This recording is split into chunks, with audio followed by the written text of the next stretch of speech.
All right, I'm back. I found the problems. We're going to do something about it now. We're going to do this here flight. Let me just make sure everything's cool with my voice, with the volumes, that I can hear myself.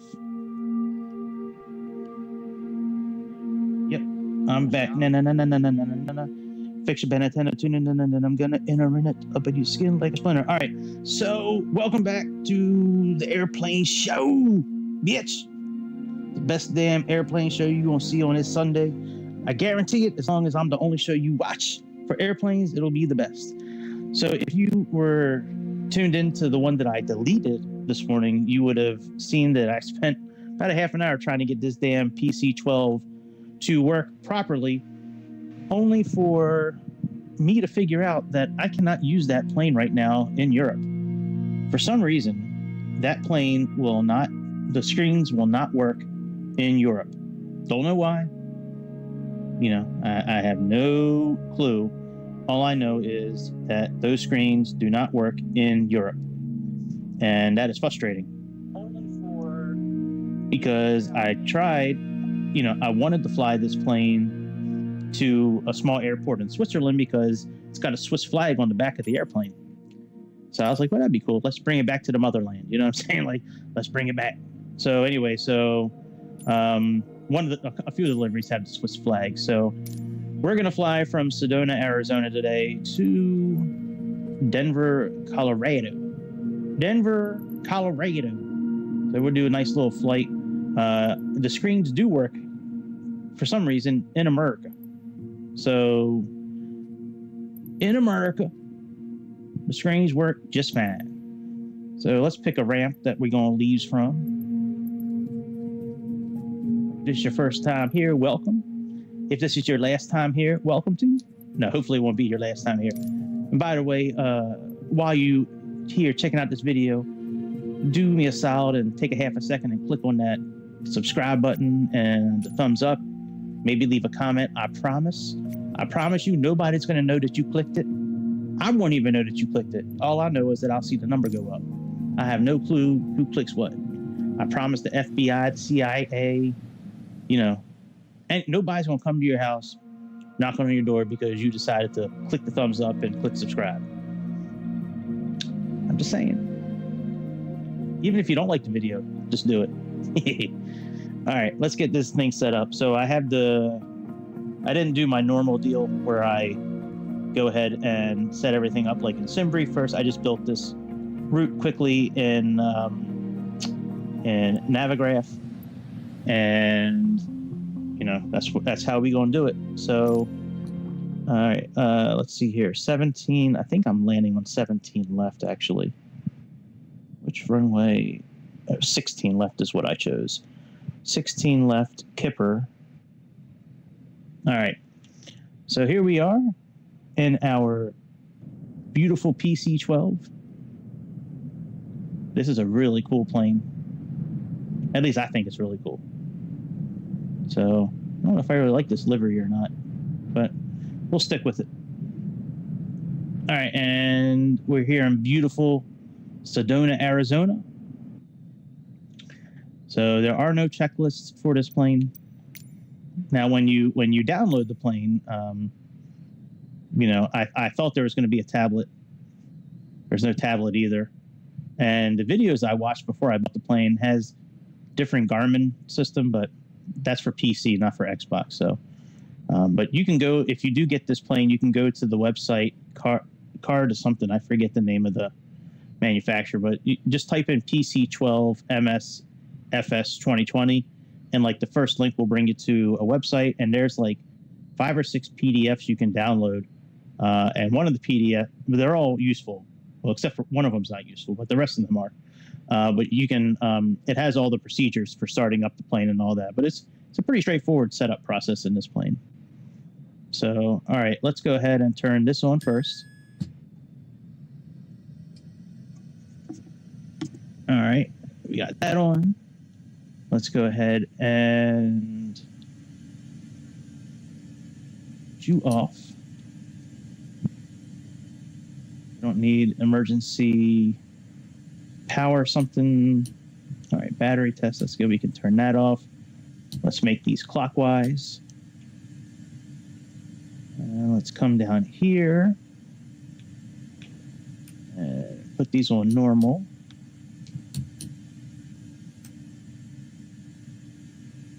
Let's close this.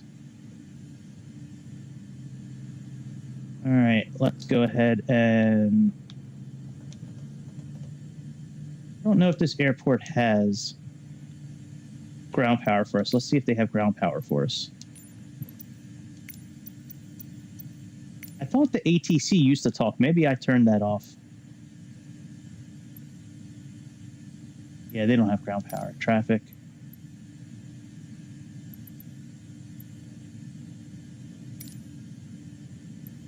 Yeah, okay. Yeah, they don't have ground power here. All right. I was gonna say if they had ground power, we could put that, you know, we could put that on instead of putting the engines on. But all right, let's go ahead and let's set up our flight plan real quick. So let's go to nav here. We got to click in on this thing. Let's type in Ksez.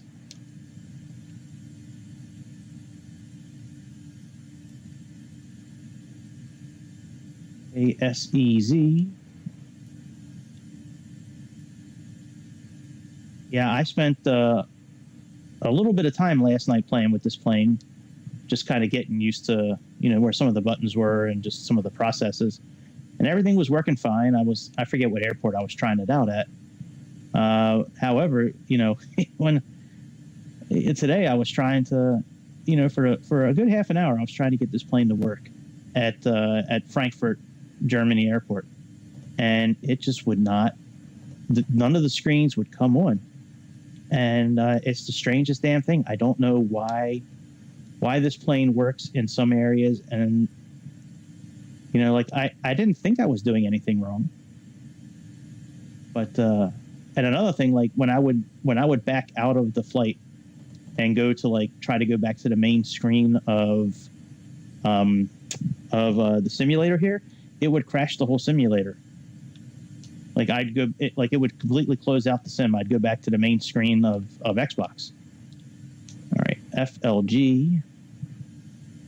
Very strange.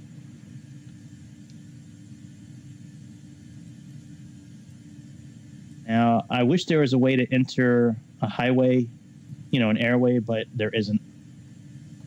So that would be nice, but I haven't seen a way to do that yet. You know, usually you'd come down to the waypoint and click like menu, but there's no option for an airway.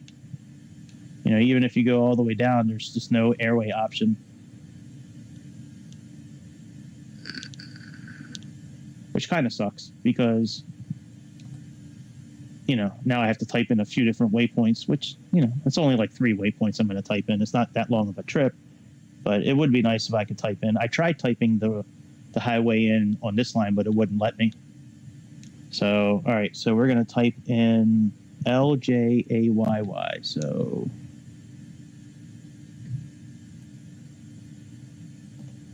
oh, shit, go back.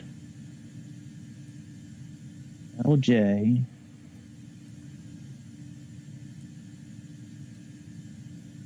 AYY.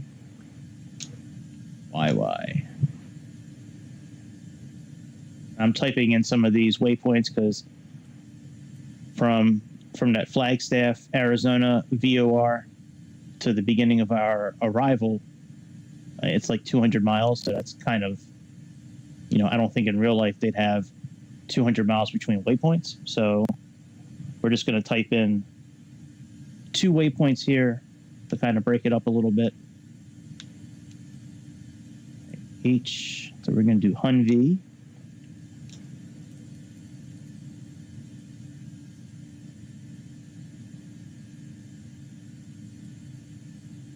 And once we get this set, then we'll go ahead and fire up the engine.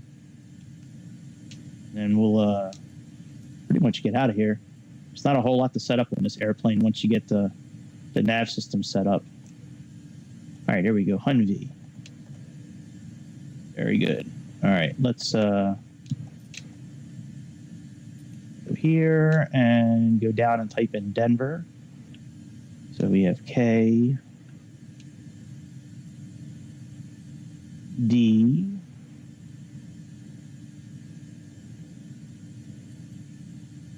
E, and yay, Denver, yay. Denver's a beautiful city, by the way. If you've ever been to Denver before, that's a beautiful city. I've been there. I've only been there once, but man, it was beautiful. All right, let's select our arrival first. And I looked in Navigraph, and this runway they are actually landing on this morning. So we are going to. Oh, what the fuck happened? Hang on, let's go back.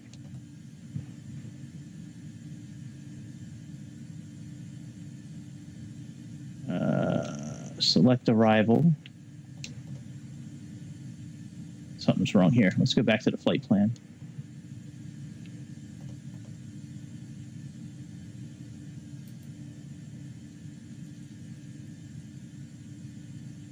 All right, let's see here.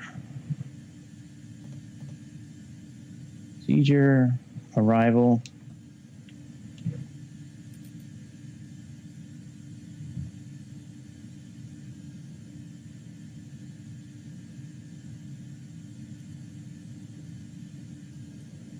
Let's type in Denver.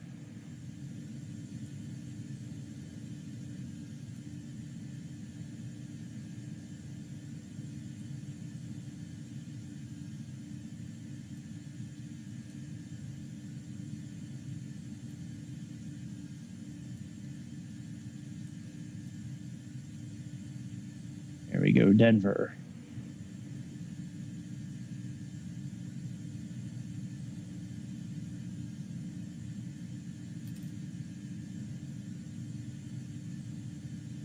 And let's choose our arrival. It's Lark S2. Enter. Our transition is RSK. All right, let's load that. Now we can do our arrival. And we are doing ILS 16 left. And we are doing the Kipper transition. All right, so now we are all set. Flight plan is loaded in.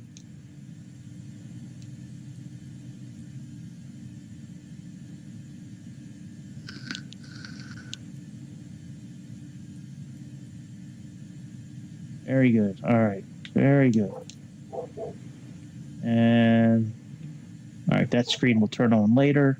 All right, let's go ahead and fire up this bird. All right, so we got battery 1, battery 2. Let's put on nav and beacon lights. Let's go ahead and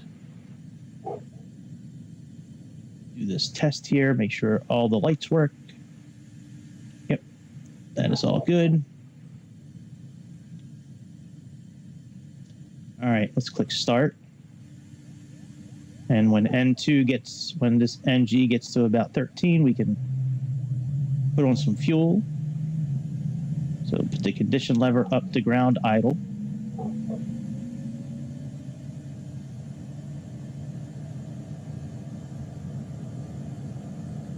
Let this engine fire up.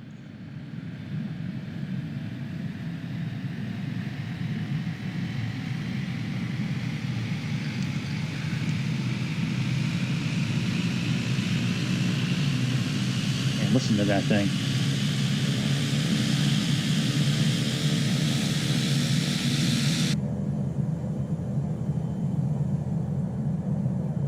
All right, let's put on our generators. Let's turn off this.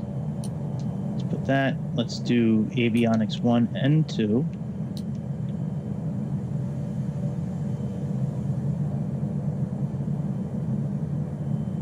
Put on here and initial separator, probes. Those signs on. some cabin heating on. Ignition lights. All right, we're going to set our altitude, let's say, for 25,000 feet today. This outside knob does thousands. This inside knob does hundreds. You want to do a climb or a descent where you have no set altitude. If you click this engage button, it'll just keep you in VS mode the whole time. So now this thing should give us a message to, oh, maybe not actually. Sometimes it gives you a message to tune to a certain heading. So all right, let's zoom in a little bit. We got this screen down here, which is pretty cool. Right, let's declutter it a little bit.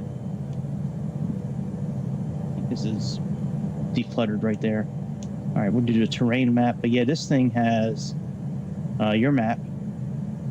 You know, it also will have traffic displayed on. You can put it on as well. Weather's not working. I guess I don't have the right subscription or the right software. But we have map. We have the traffic and traffic something warning system. We have our trip right here, which is really cool. We have nearest airports. And then you can go ahead and set up filters and, you know, shit like that, set up your time zone. And then we have our weather radar. If it actually, I don't think it works, but I could be wrong. I don't know. I haven't really tried it yet. So, all right, we are all good there. Let's go ahead and set, let's see here. Let's click Flight Director. There's that message. What do we need to tune to? 213. So let's come down here and change our nav source. And let's plug in a course of 213.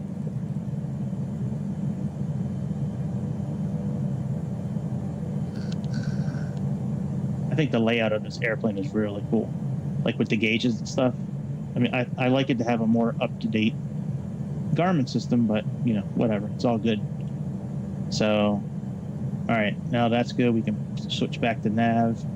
This is for like nav, like VOR 1 and 2. I don't remember what that does, but let's click it and see what happens. Oh, that does our bugs, our BRGs. Okay.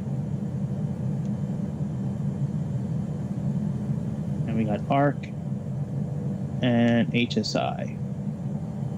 So we'll leave it on HSI since we already have it over here.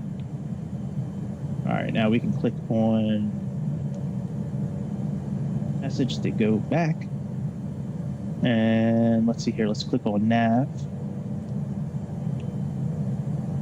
And that's about it, my friends. I don't see anything to set up the speed bugs.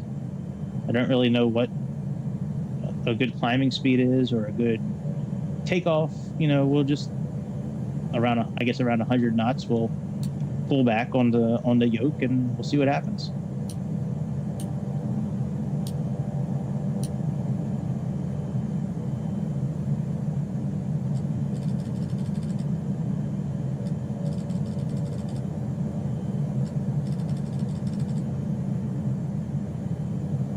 All right, my friends, we are good. Let's put our flaps down.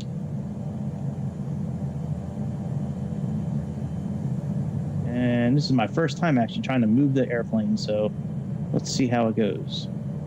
Wing and taxi.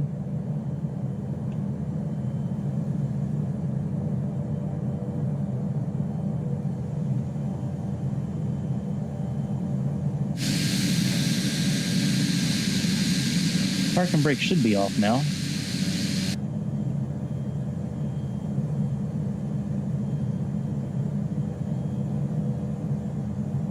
Yeah, the controller's vibrating. We're starting to move a little bit.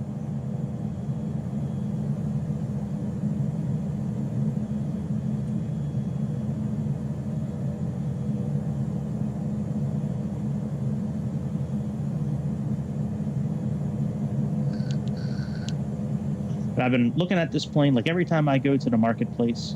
So every time I log into Microsoft Simulator, I go to the marketplace just to see if I have any updates that need to be done with anything I've downloaded over time.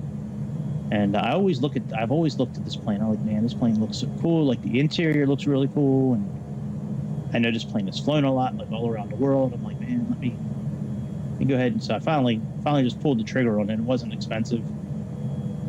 It was like $20, I think.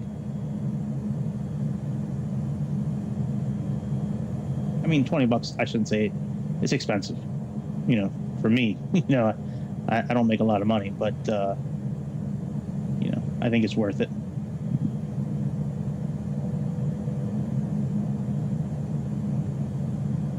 I'm guessing this up and down here does like if you're in, like IAS mode, you know, or VS mode, I'm guessing that's what that does.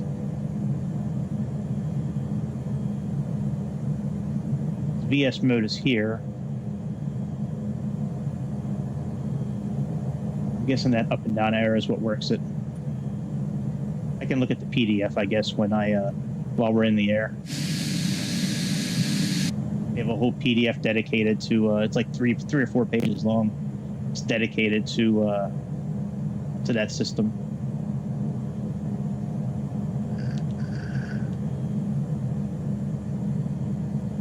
Let me make sure oh, hang on. Let's go back. Let me make sure I got live weather. Let me pause this simulator real quick. I think I got everything live. Yeah, real time and live weather. Okay, very good. Oh yeah, what's the shit? What's the METAR? A3022.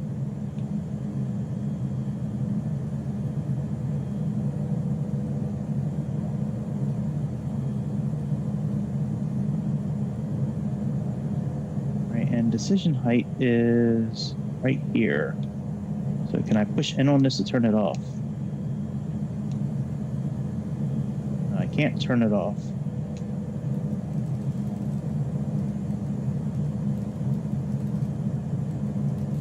That does brightness for both of those screens. All right, that's interesting. All right, we can't turn decision height off. No big deal.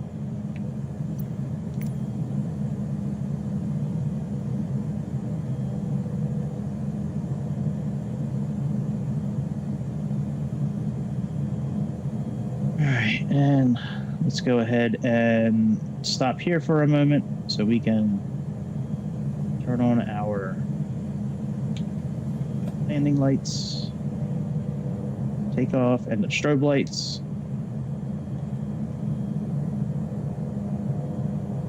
Turn these lights off, I guess. I'm not really sure which lights light up there. I guess at nighttime I'll turn it on and see if I can figure it out.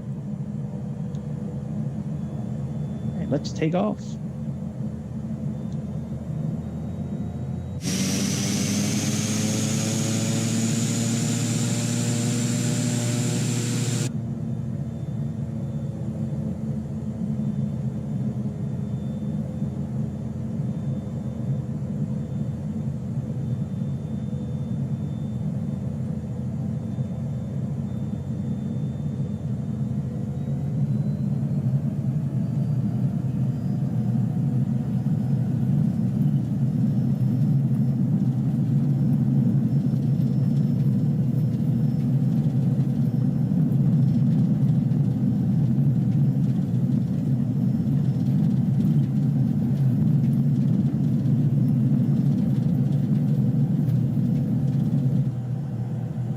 Oh, that was close. Gear up.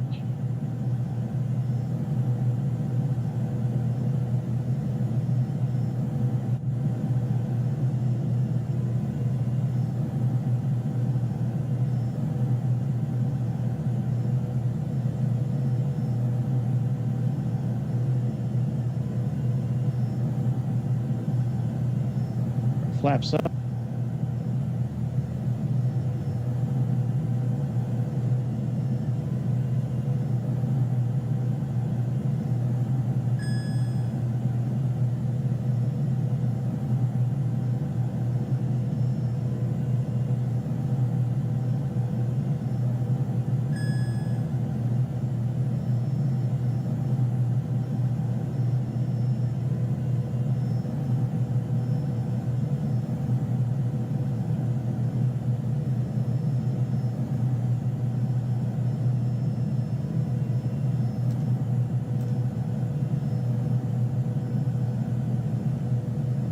right, we are climbing.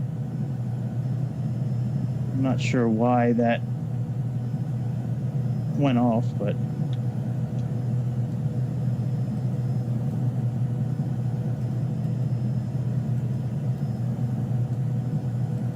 I don't see a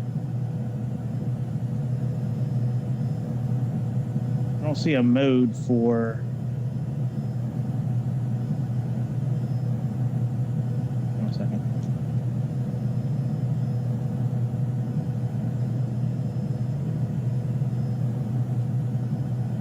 I don't see a mode of speed for climbing, so I'm guessing this is the correct speed for climbing that it defaults to.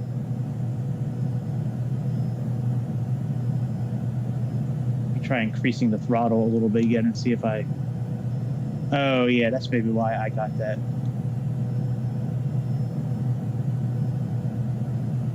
Let's bring this down so we're in the green. Maybe that's why it was dinging before, because we were going too fast.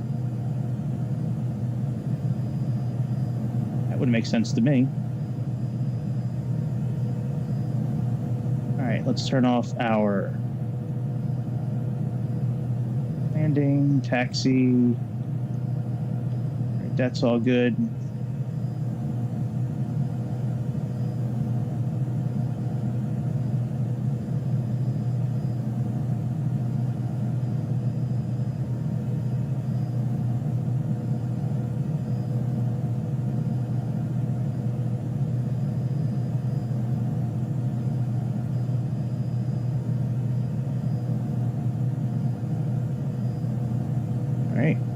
That's all good. As Pharaoh says in Aliens, we're in the pipe, 5 by 5. Whatever hell pipe she's talking about in that movie.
That's good. Let's set up our VNAV profile.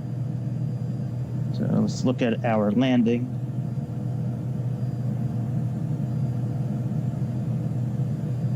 Get our arrival first. So at Larks, we need to be at 17,000 feet. Let's set that up first. Wish I knew how to get rid of the decision height.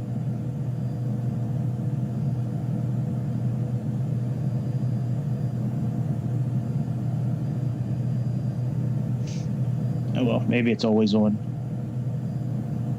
And does heading sync automatically? Where's the heading knob? Let's see if pushing it syncs it. Sure does.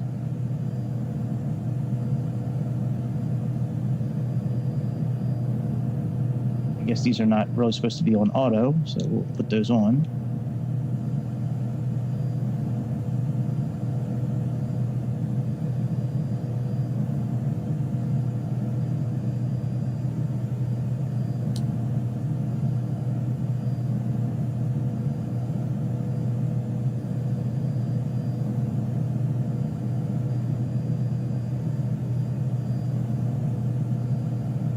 All right, everything is looking good.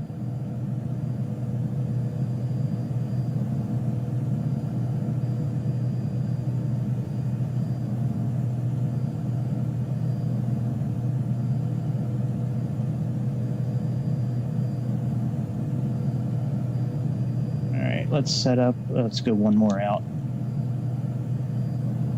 All right, let's go to VNav and let's set this up.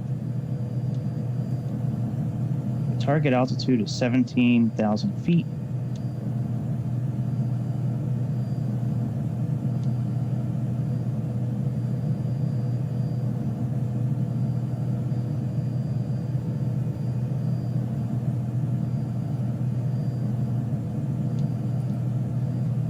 Oh, I didn't hit enter.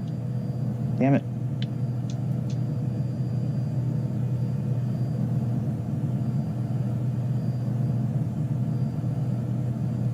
Gotta hit enter, Greg. All right, 17,000 feet. Let's do 1 mile. 4.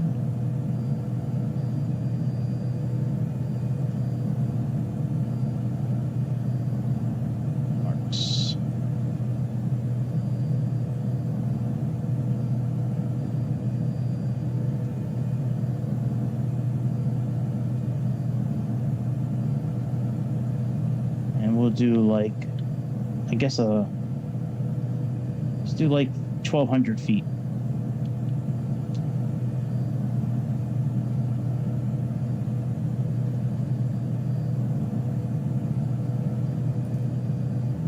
Right, there we go. Now VNav is set up.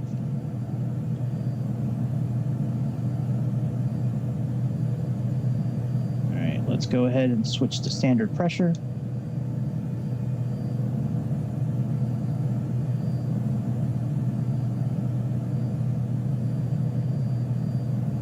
Increase our torque a bit.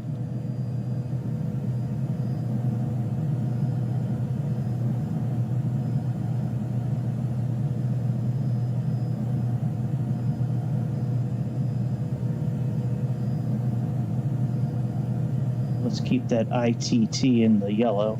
Let's keep it in the green.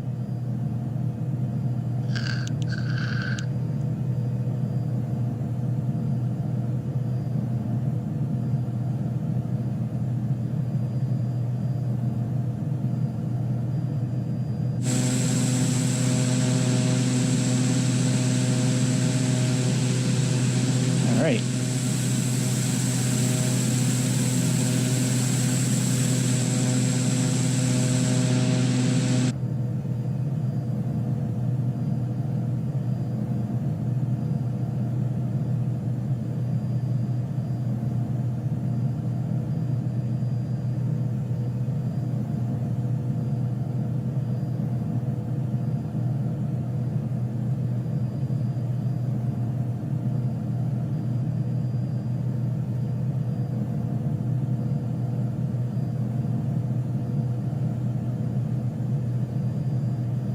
I'll be right back. I'm gonna go run downstairs real quick.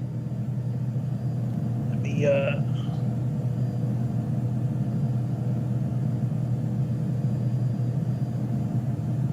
I'll be right back.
All right, maybe we're okay now. Let's see. Should be okay now.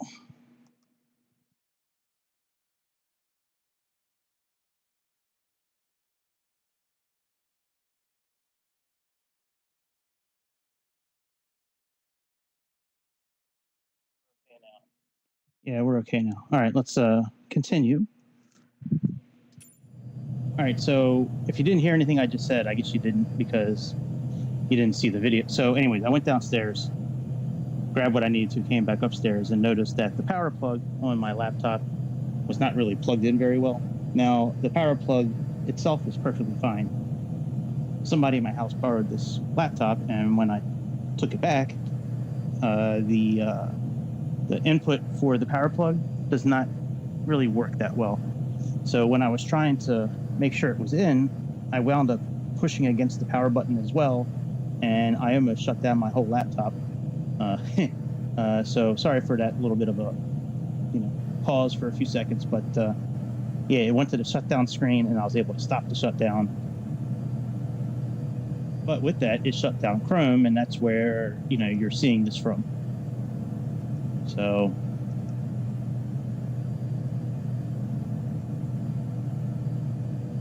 So we are, let's see here, we got that.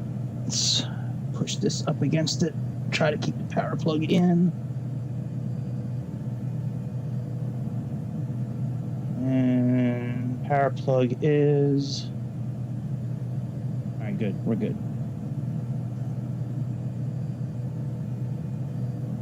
All right, so we're making this turn here. We got the VNAV profile set up. Is that the flag that we just passed? Yep. We probably could speed the sim up if we wanted to, but we'll just keep it how it is.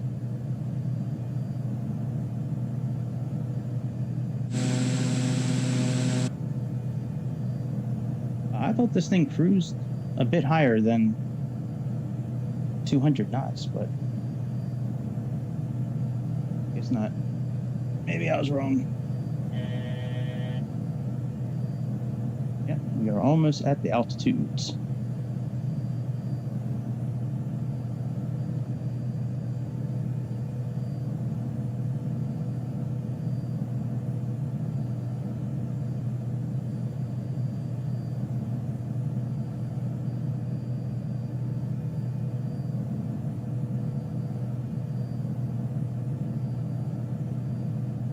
Everything's looking good.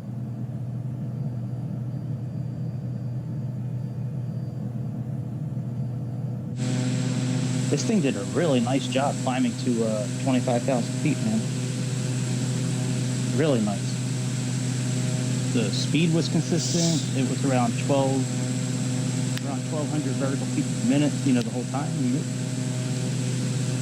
Good job, man.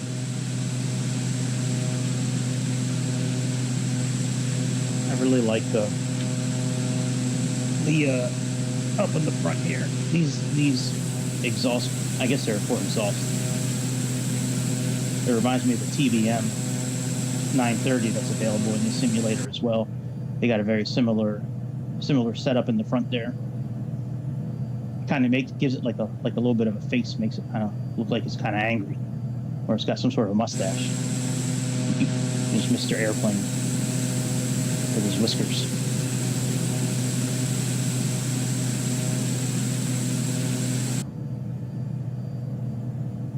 We are about at our cruising altitude,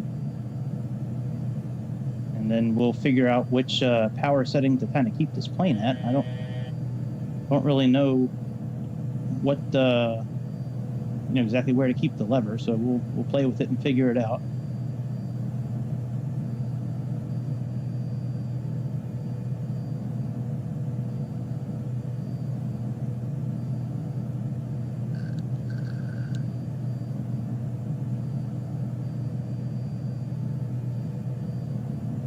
At altitude, so let's just keep the power lever where it is right now. I would increase it, but I don't know if putting this really into the yellow is going to do anything. We're already kind of pretty high on here, even though our torque is, you know, fairly low. So what I want to do is let's go ahead and let's get everything set up for our arrival. So if you missed it, we programmed our VNAV. We need to be at 17,000 feet at Larks. That's part of the arrival chart for the Larks that we're doing. So we got about an hour before our descent. So we may wind up speeding this up here. We'll see what happens. All right, let's go ahead and put ourselves in heading mode. And our speed is increasing a little bit, so we'll see how much faster we go at this, you know, at this setting here. All right, so let's click on heading, so we can sync our heading. Let's put ourselves in heading mode. Actually, let me bring up the arrival first, the approach, so I know which. All right, so we need a course of 173. So, all right, let's put ourselves in heading mode. Let's switch our nav source, and let's switch our course to 173.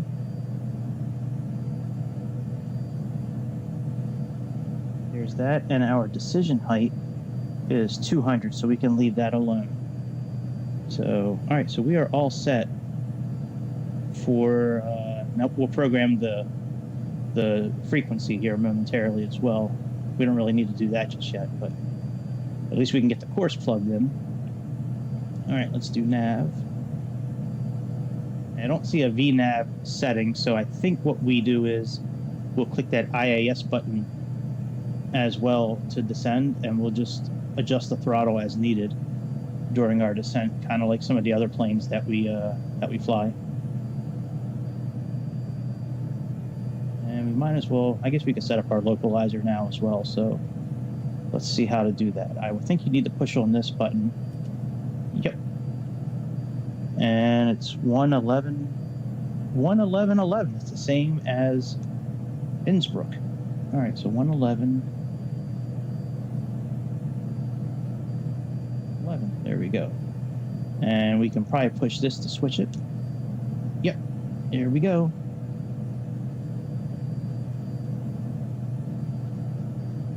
I don't think there's any other VORs on the way that we can plug in. Let's see here. Now we got FQF. We can plug that in. Let's see here. It's 116.3.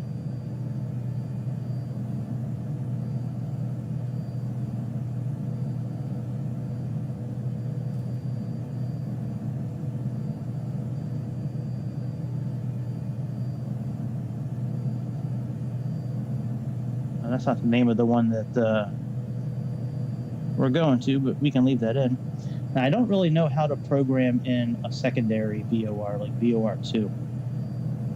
Maybe this is VOR2. You know what? I think that's what that is. Let's try that. So let's leave this here. Let's plug in 116.3 down here. I believe this is VOR2.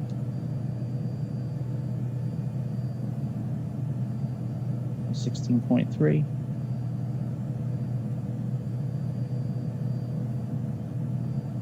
That would make sense that this is VOR2.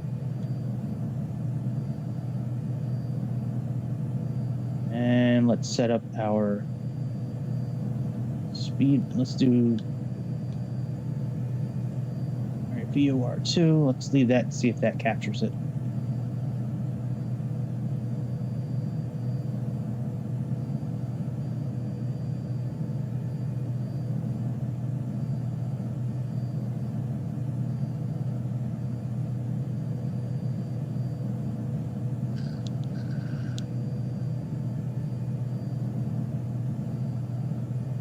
Here.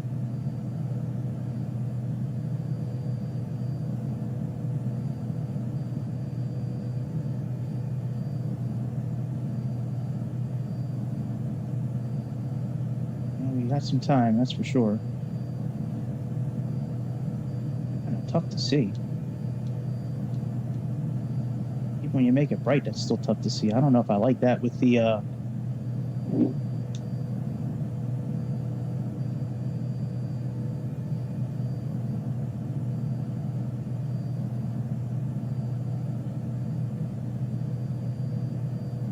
this is not live. It's not keeping, it just shows us each leg of the trip. Okay. All right, that makes kind of sense. Where's this thing showing?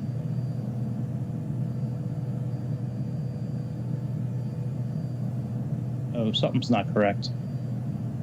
Why does it have us going back? No wonder the trip is so long. Hang on a second. Let's pause this real quick. Something is not right with the flight plan. Hang on a second.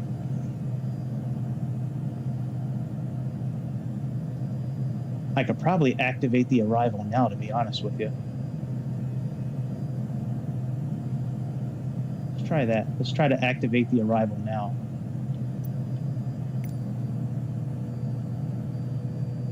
Let's go to menu.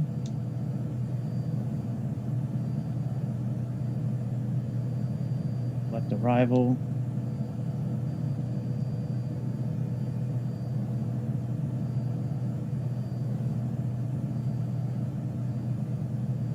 Procedure.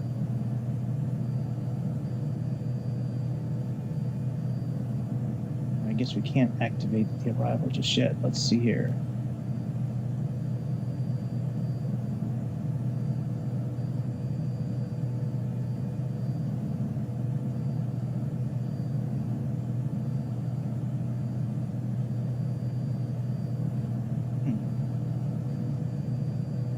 Why does this thing go back and forth from one to wherever it's going to? That's a little strange to me.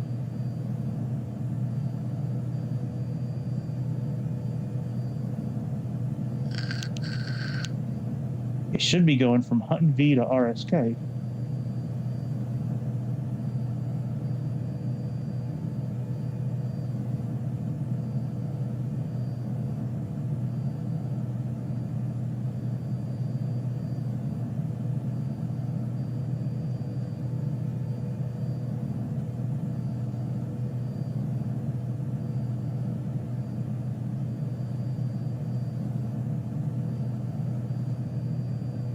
It looks correct on here, so we'll just leave it alone. And I don't see any, like, errors in here. So we'll just leave it. All right, we got about 58 minutes. I guess we could speed up a little bit. Let's go R button down and 1 time forward and 2 times forward. Now we're in 2x speed, so let's see if you know, that how much quicker we can get to the top of our descent now.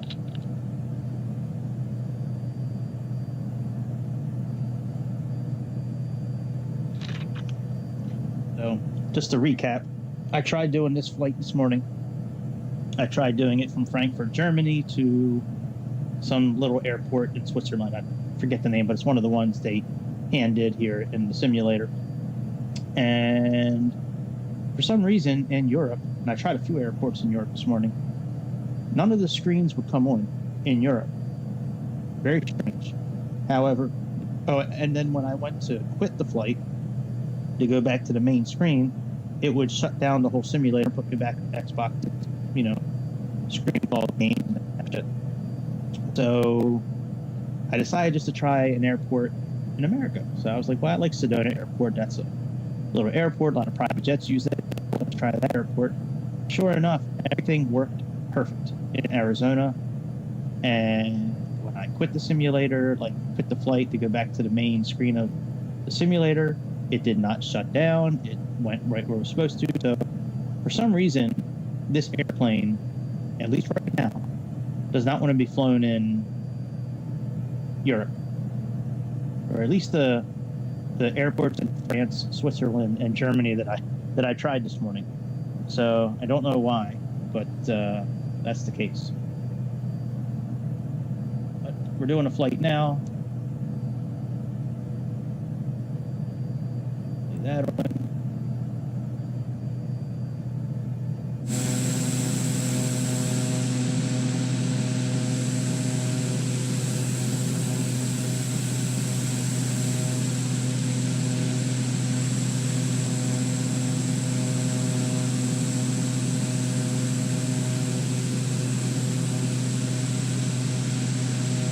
Do another flight tonight just to kind of close out the weekend.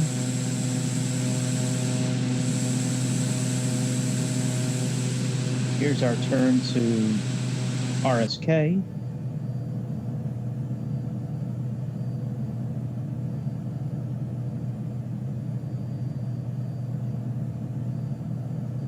I think. Let's go back to regular speed.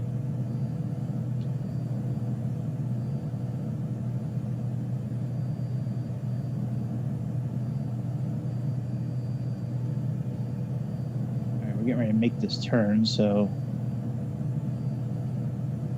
I don't like using the speed enhancement when I'm making turns. That bothers the hell out of me, and it really. I've had a simulator. I've had the airplane crash a couple of times. Not this one, but I've had airplanes crash a couple of times when I've had things sped up going into a turn. So let's let this thing make its next turn, and then we'll probably speed it up again a little bit.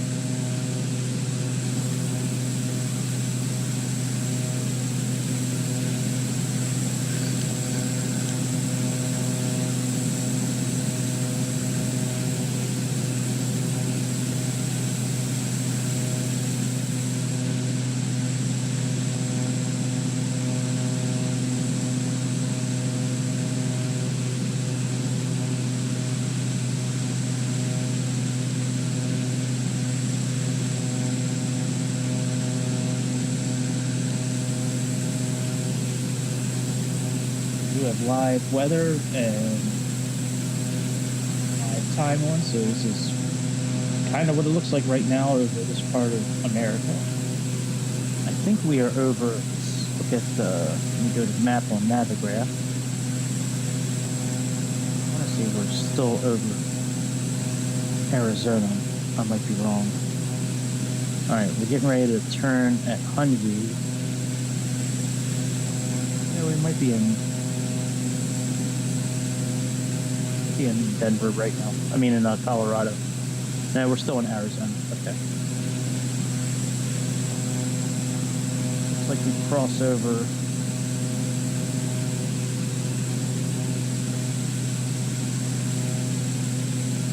It looks like we cross over midway to RSK. It's kind of when we switch over.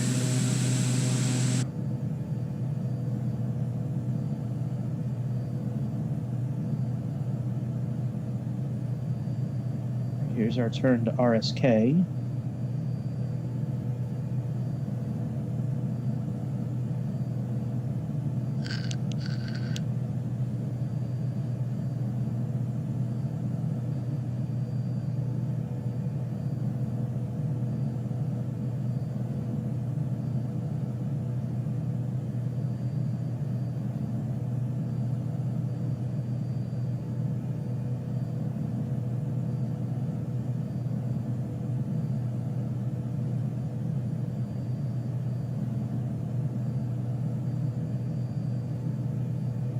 Here we go. It says we got, it only says 13 minutes. That's not bad.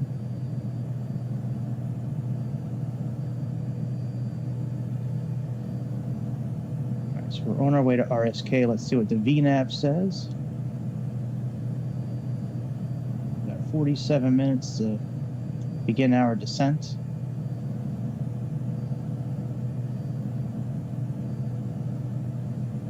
So let's speed up time a little bit. Once and twice.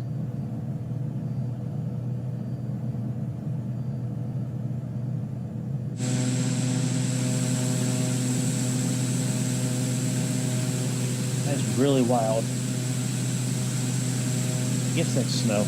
It's either snow or salt. That's pretty wild, like in the middle of the desert, just seeing like a thing of snow. Doesn't look like it's that much higher than the regular ground though, but I guess it is.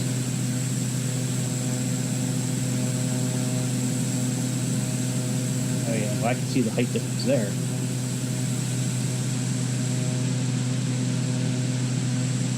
Oh, look at all the colors, man. That is really cool. I wonder like how many like thousands or millions of years it took for the Earth like to get it to show that color. Like what had to happen with weather and rain and animals and whatever else to, you know, change into those colors. That's really cool.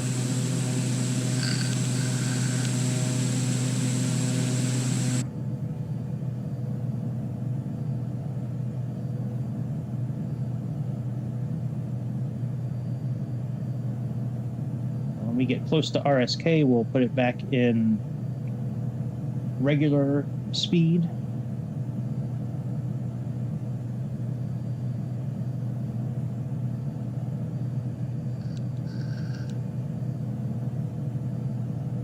Oh yeah, let me look up those, let me get the PDF out for this. So I have PDFs from the developer of the airplane that you can download off their website on the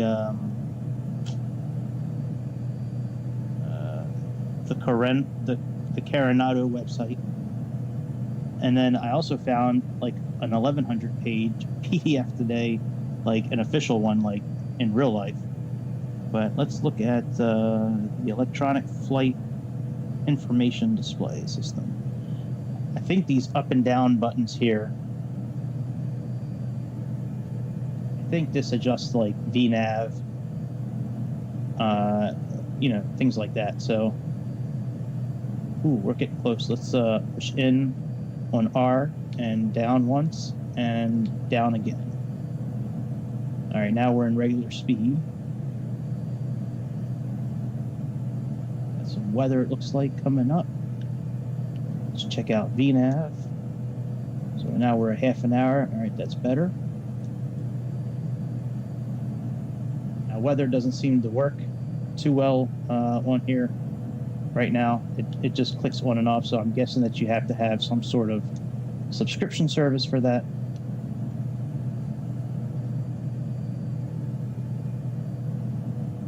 I don't believe the radar works either. Let's see here.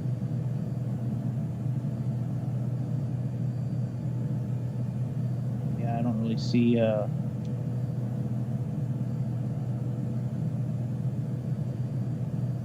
any kind of weather, so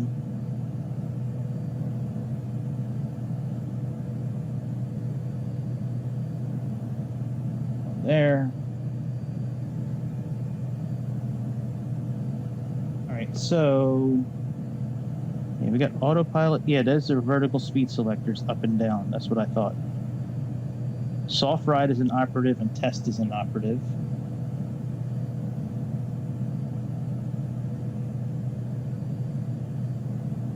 Yep, that's what I thought.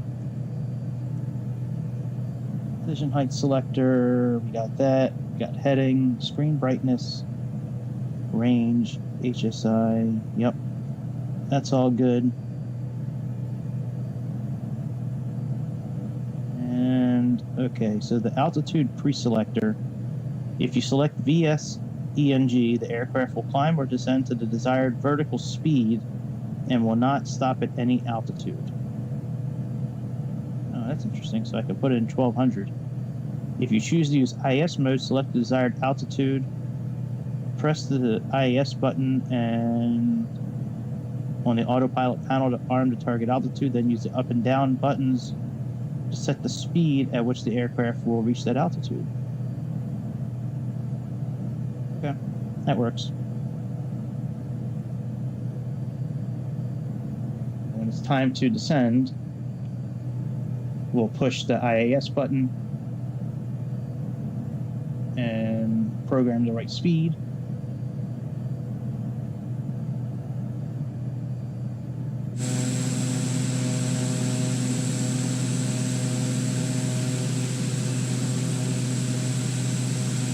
What's up, y'all? Yeah, I don't know if there's a 310 in this game. If there is, yeah, I can do it tonight. I haven't seen one for sale either, so I'll have to look. But yeah, if they have one available, I'll certainly do that. That's not a problem. Yo, what's up, Flight Sim Africa? What's good, my man?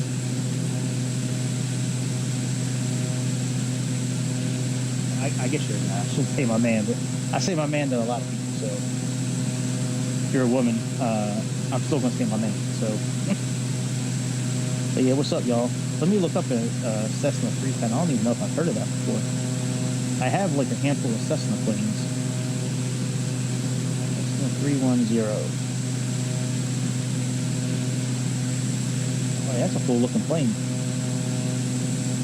Yeah, there's not one of those in the game, but they do have, each craft has Bonanza, a couple of Bonanza planes, which very close to that. Yeah, we can do that. Not a problem.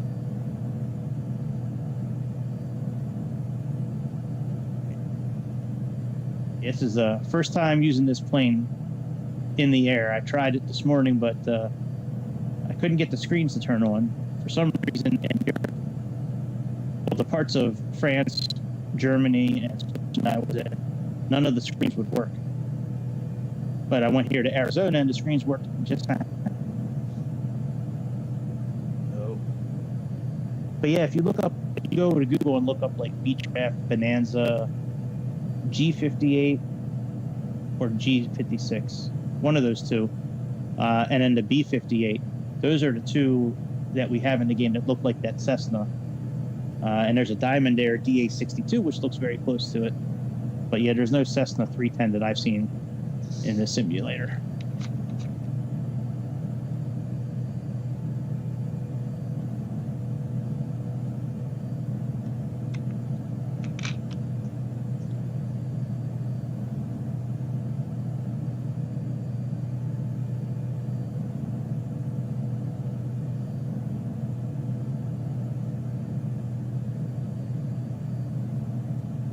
All right, let's see if we can speed up a little bit. Let's see how far we got to our top of descent. Still got a half an hour, Jesus. We should be in our arrival phase. Let's see here. Yeah, we are. Okay. All right, let's speed up a little bit more again. So once and twice. Now in 2 times speed. I'll stay in this as long as I can. The airplane's getting ready to make a turn. I'll turn it off. But seems like forever. I've been staring at this VNAV screen trying to get it to get closer to 0. Yeah, man. I mean, it's definitely a fun simulator, and there's a lot of checklists in the game too, which help a lot. Like a lot of these planes, yo, Penguin, welcome back, my brother.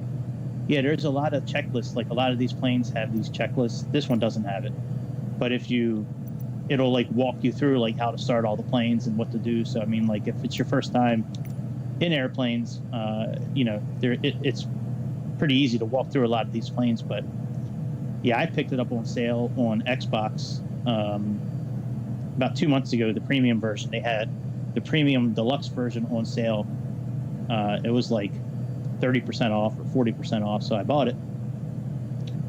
For many months this year, I played it on my tablet and on my iPad. If you have an Xbox Game Pass, you can play pretty much the games anywhere you have a mobile device. And then I wound up breaking down a little while ago to actually get an Xbox, even though I bought it by accident that night. But yeah, the simulator is a lot of fun. I play it all the time, and streaming is pretty easy nowadays. I mean, I don't like using Twitch, but I don't really have a choice if I want to use my headset. With Xbox, you can only stream right to Twitch, so I just pull Twitch up on my computer screen, go to OBS, do display capture, and just forward that right to YouTube. That way I can use my headset. If I don't use my headset, I have to use the microphone on the laptop, and it's not always very comfortable sitting in front of the laptop, you know, legs crossed for hours, being overweight and 45. You know, it's kind of tough on the knees. It's a little tough on the knees. But, and I like the headset anyways better, but I wish there was a way to go right from Xbox to YouTube, but they don't have a way to do that. All right, so we're getting closer to the top of our descent.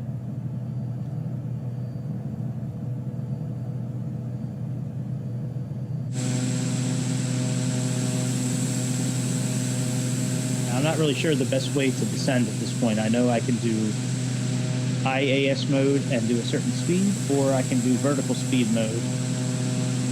But the only thing with vertical speed mode in this particular airplane, it's controlled with this button here, but if you do vertical speed mode, it's not going to stop at 17,000 feet. It'll just keep on going until you click altitude again. But if you do IAS mode and choose a speed that you want to descend at, then it will stop at the altitude. So yeah, we're flying from Sedona, Arizona to Denver, Colorado. It wasn't my first choice, but I couldn't get this plane to work in Europe. Most of the deliveries of this plane have a Swiss flag.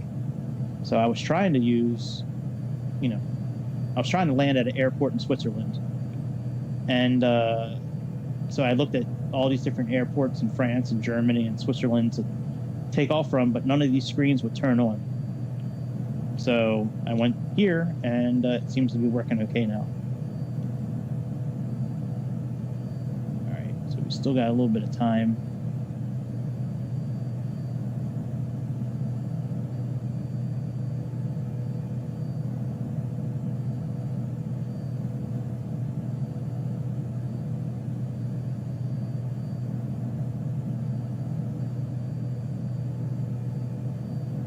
I think I'm just going to leave. Come on, man. I think I'm going to leave VNAV, the speed alone now.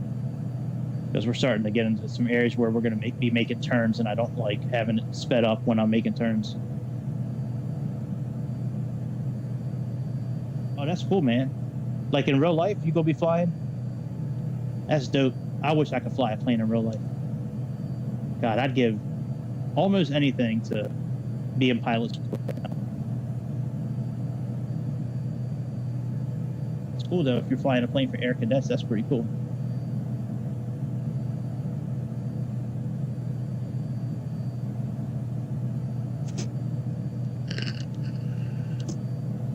You know, I could probably speed up a little bit. Let's see here. Go check out. So I got 15 minutes. Yeah, I think we could probably speed up a little. Yo, that's dope, man. Cool. Are you doing? Are you flying that Cessna 310 that you were asking about? Is that the plane that you are doing the training in with the cadets?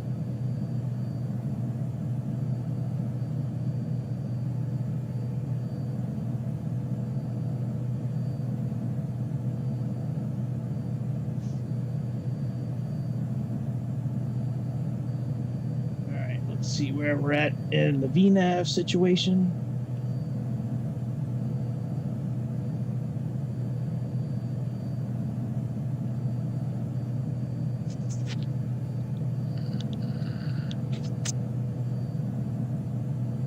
Yeah, I would love to fly in real life, that's for sure. All right, let's slow down.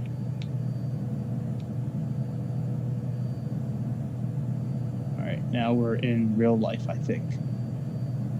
Real life speed, I think, for time.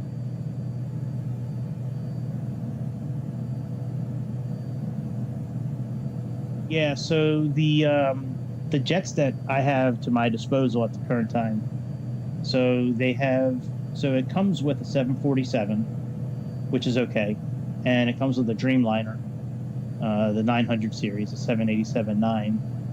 100, I believe is what it is. Those are pretty good. Comes with an A320. And then most of those you can't control a lot of the interior of the cockpit. You can do some basic interaction with some things, but it's not very immersive, like as far as really being able to do a lot. So do we have those? There's an A310-300, which you can operate every single thing inside that airplane, which is awesome. And then I bought 2 planes. I bought 737-800 that I use often, which is a mod from PMDG, and that thing is amazing. And there's also the Antonov 225, I think is what it's called. It's got like 6 engines on it. It was a Russian or Ukrainian freighter jet that is available as well. But yeah, I mean, there are some wide body planes available. Sure, there's a whole lot of prop jets and turbojet, turbines. There's a couple of Cessnas available with citation models. There's a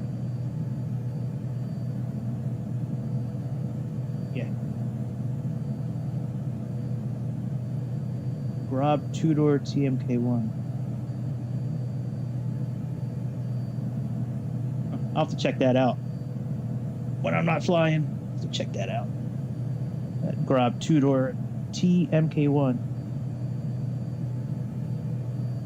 Sweet. So we're close to the top of where we're going to try to descend.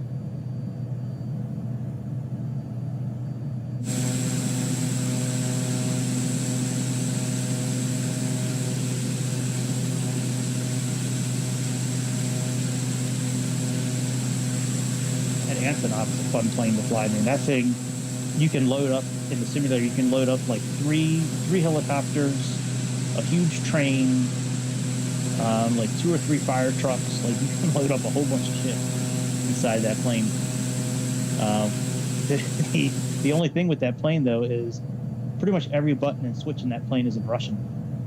So using the checklist certainly helps, because it's like, I mean, I guess you can kind of figure out what some of the buttons do, but inside the cockpit area, there's like 6 seats. There's like one for the navigation controls, one for hydraulics, one for engines, one for like electronics. There's a co-pilot seat and a pilot seat. So there's like, it's a very old style plane where everybody had their own, like, where inside the cockpit you had an engineer and all kinds of other things. So.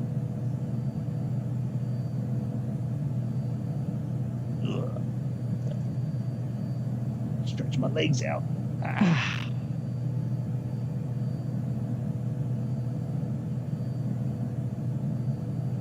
We're gonna try IAS mode on the way down this time around, and maybe we'll switch and try the VS mode on the next part of our descent.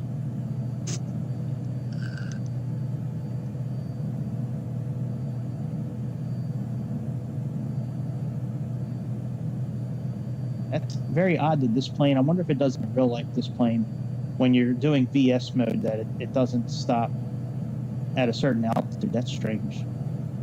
I've never heard of that in any plane before, except this one. So I don't know if that's just a simulator thing here, or if it's like a real life thing.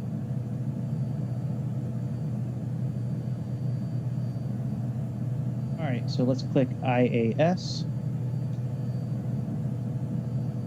Let's reduce our throttle a bit.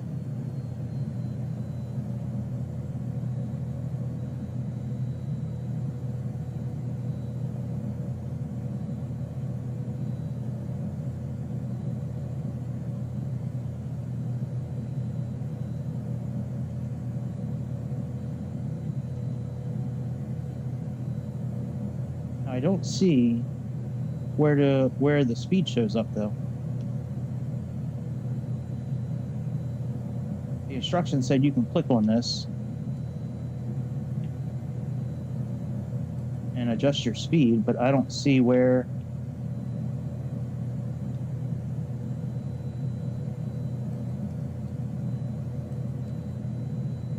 Maybe it's just preset, I don't know.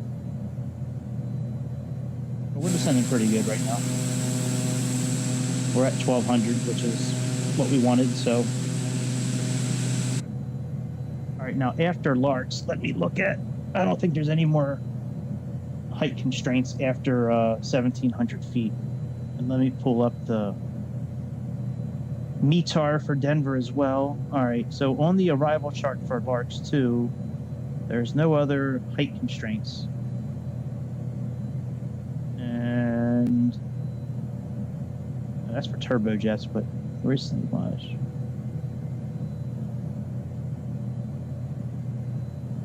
I'll have to check that out. Air India 101. We'll have to check that out. Oh, wow. Yeah, I think the Sunday night special tonight's going to be some failures. So I know I've talked about it for a couple of days now. I think we're going to do that. So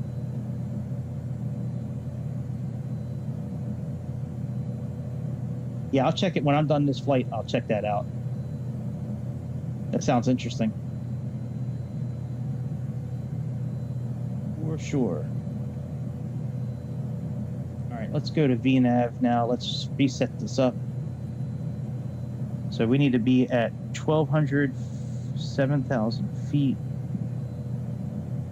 12,000 feet mandatory at Kipper. So let's set this up for 12,000.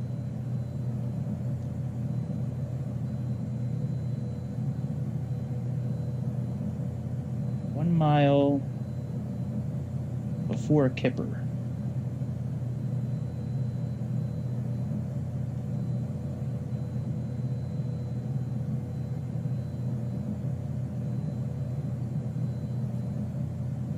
All right, very good.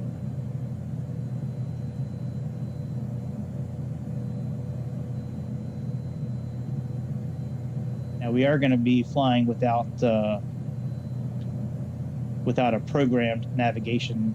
Once we get to FQF, we're going to be flying without like an actual flight plan. We're just going to be flying with instruments.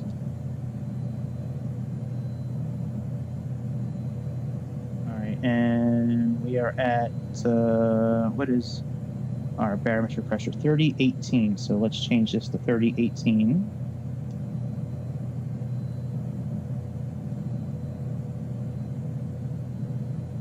All right, very good.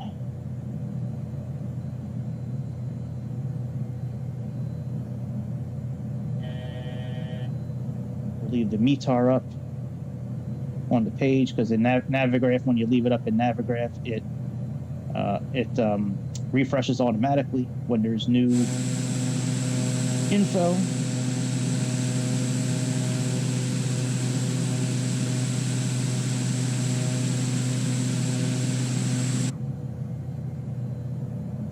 We have this here for VOR2. This is the frequency that we have for FQF, which is a station close to where we're going.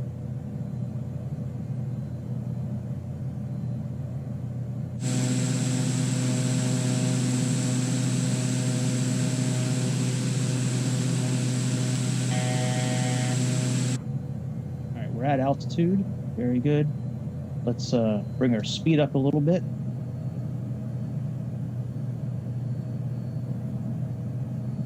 Fuel is not doing very good though. Let's check out some fuel real quick. Let's pause the simulator. Add a little more fuel to the mix. Oh, not that much. Jesus Christ.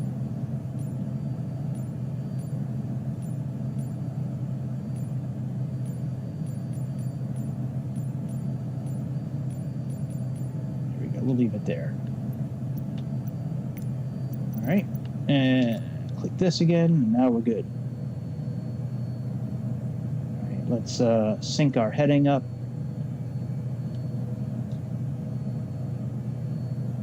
And let's put this on VOR think we can only do VOR. Yeah, VOR. So VOR1, which we have programmed right now to our localizer for our arrival. Let me program. Oh, this one's already programmed as well. Okay. We're approaching our VNAV profile again. Oh, sort of.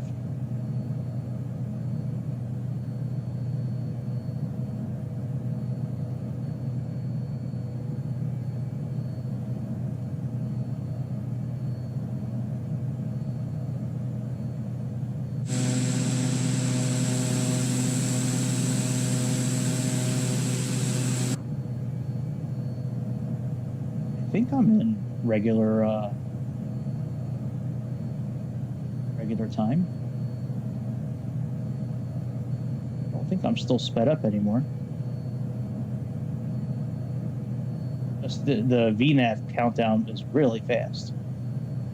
And same with the ETA here. Like, that's really fast. I don't see a clock though anywhere.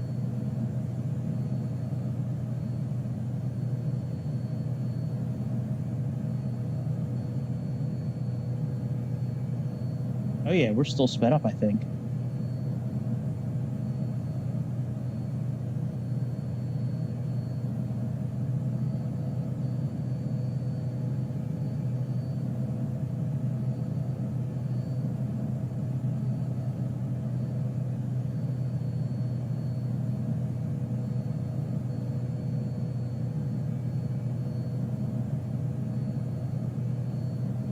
I think that's correct now.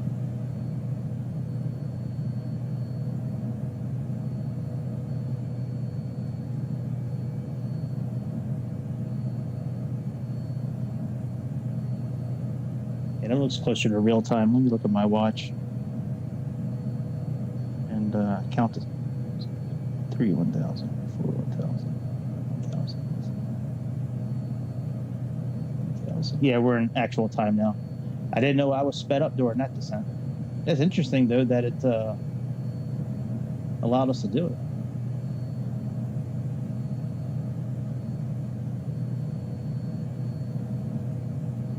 Let's we still got 15 miles to Kipper.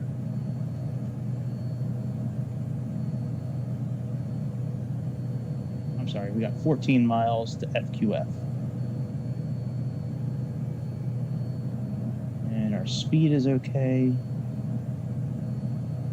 Here's for our localizer for our landing, I believe.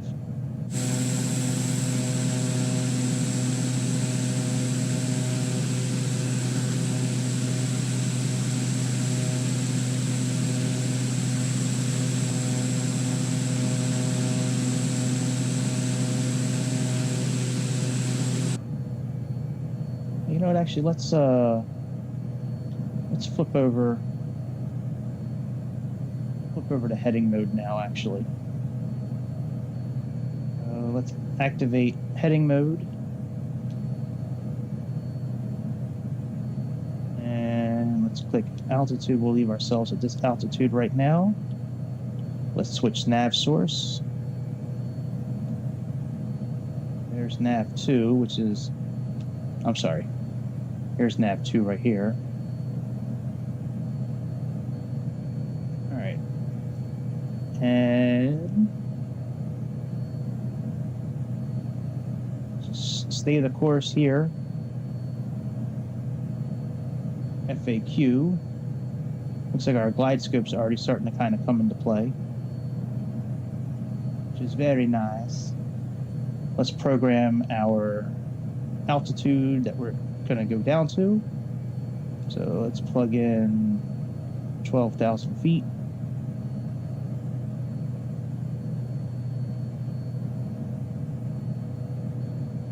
Let's see what it says here. We got about 5 minutes.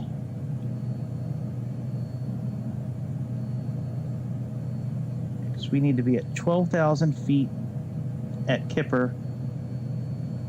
And then we go to Haley, then we need to drop to 11.5, then Jappy, which is 10,700, and then mandatory 10,000 at Jeeper.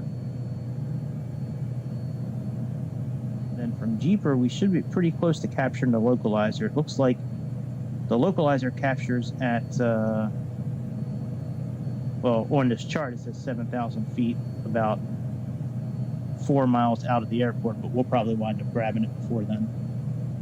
That's usually how it works in this simulator. Usually it'll capture way early. So we will make a, let's see here, what kind of heading we need to go on to catch Kipper.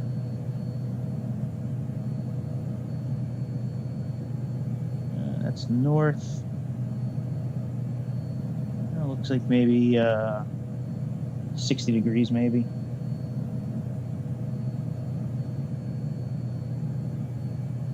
All right, let's turn our heading.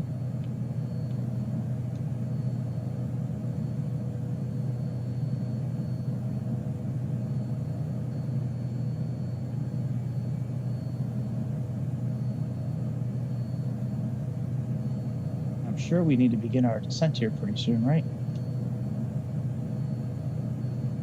It says 4 minutes. All right.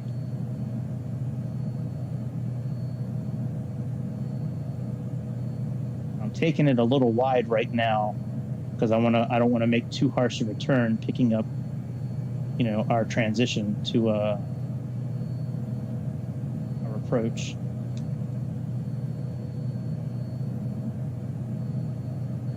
All right, let's activate our approach now. It should be active, but let's oops. Let's click flight procedure. Activate our approach. Very good.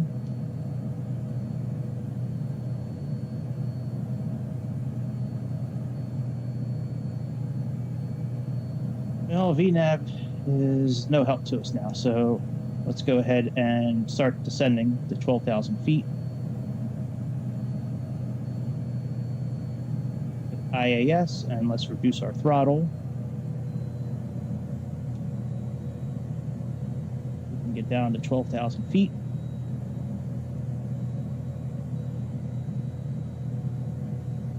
Adjust our heading a little bit. Let's turn off VOR2.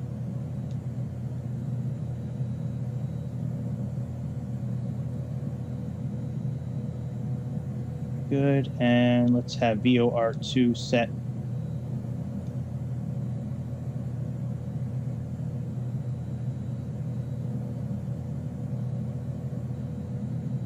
For the localizer as well.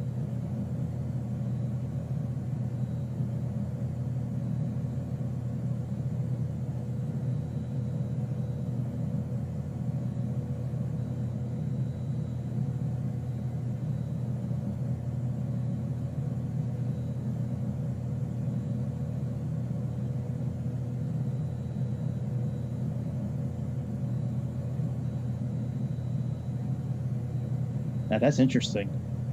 So this here says IOUF, ILS 16 left. Well, according to the navigation chart, it's ILTT for the same runway. That is weird.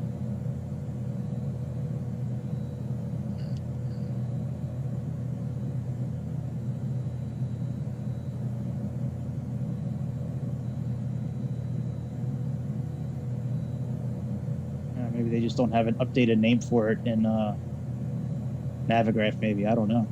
That's weird.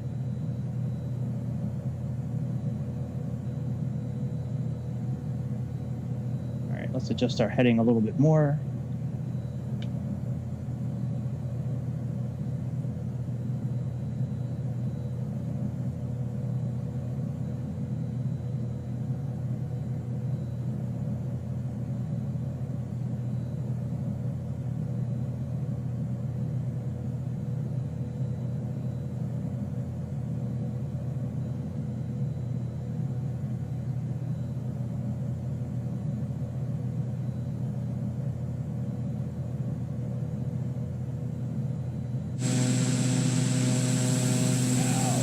Ground. That's cool.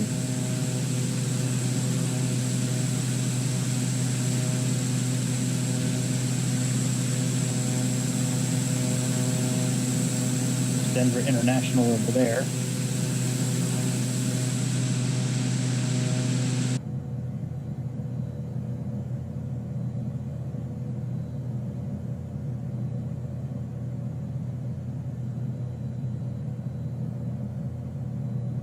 Course of 173 is correct. All right. Let's adjust our heading a little bit more.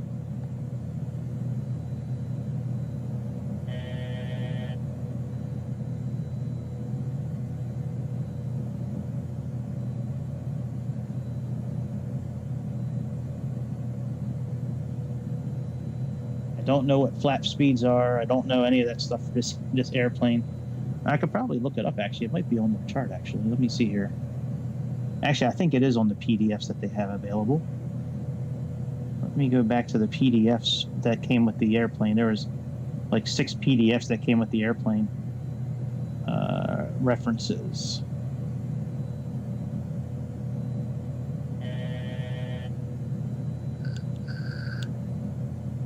All right, so flaps is 163.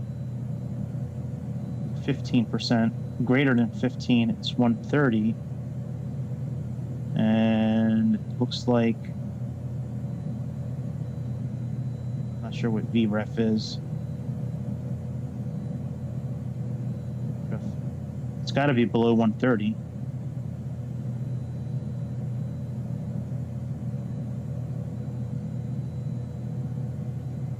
Those are cruising pages.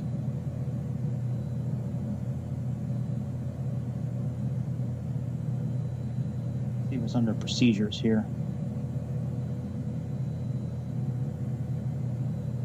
All right, descent, landing gear down at 177.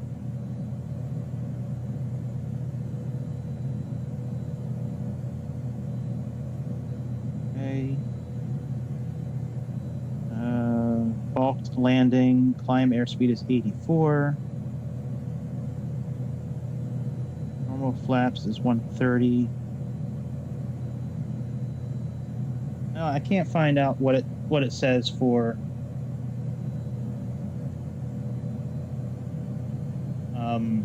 our landing speed, but I gotta imagine it's probably around 120.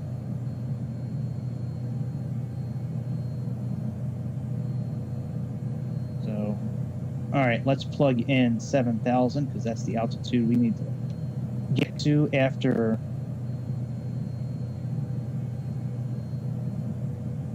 get to Kipper.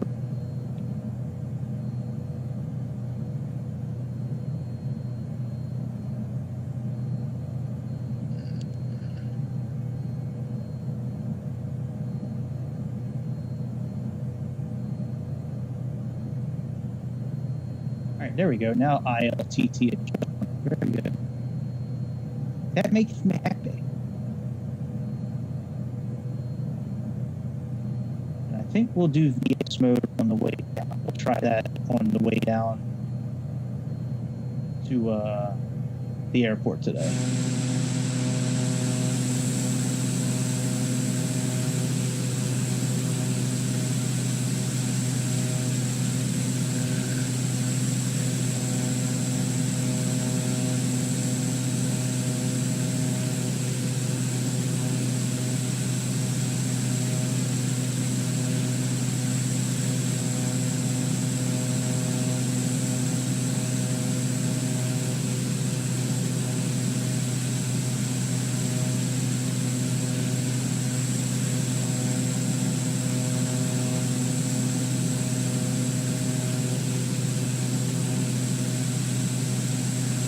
Barometer's changed a little bit.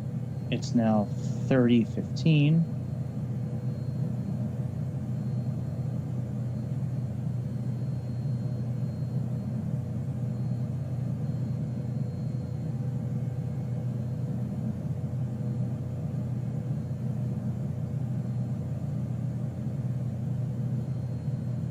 Green display. Oh, that's I think that's our transponder.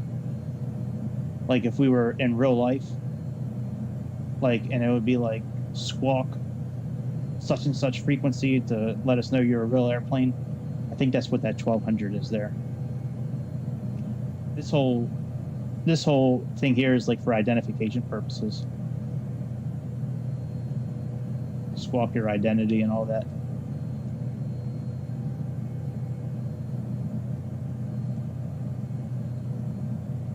Since we're not, you know, like playing online with anybody, or you know, nobody's going to ask us to squawk anything.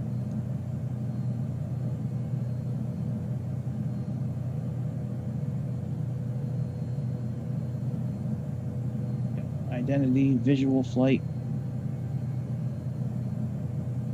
Looks like there's a clock on here too. You can use like a stopwatch. Side air temperature. We got to start turning.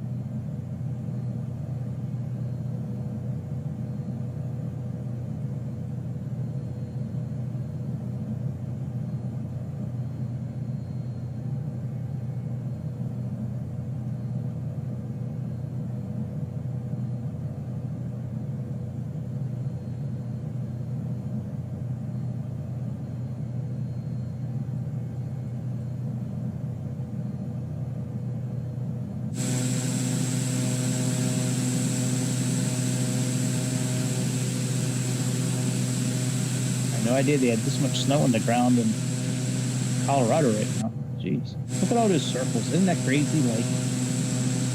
Like there's like all these like exact circles like on the ground.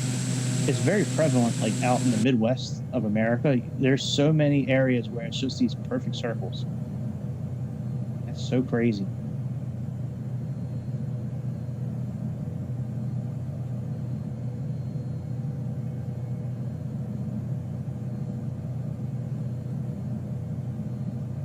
No thanks. We're going to leave the course right where we have it.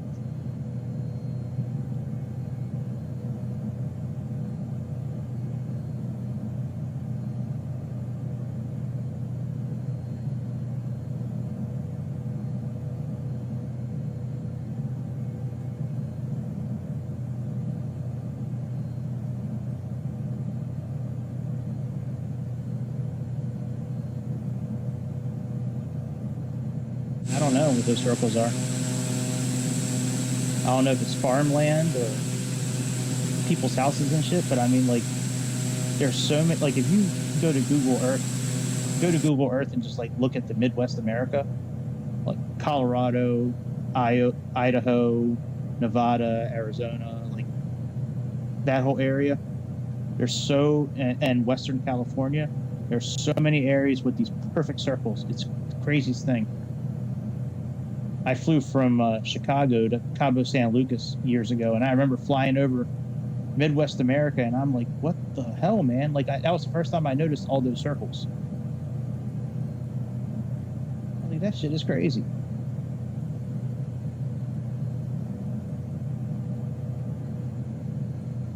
All right, let's start our descent. So let's click this button here, and let's click down.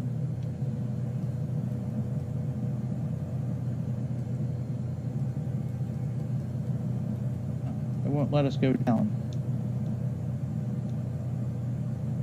All right, I guess we'll just have to do IAS mode. That button doesn't seem to be working.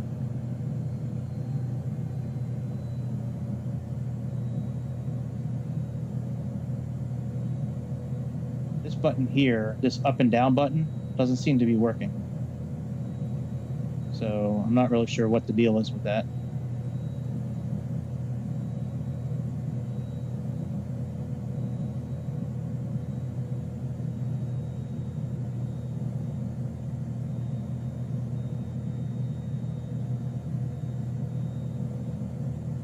Yeah, it could be cropland. I always thought it was for like, you know, like UFO spaceships, you know, that landed.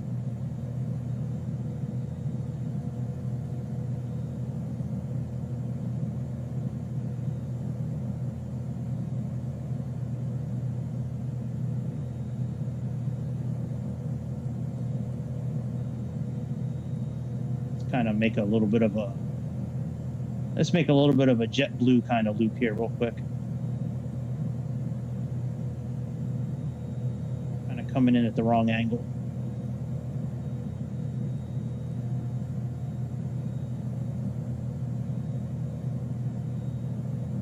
Let's do some JetBlue turns.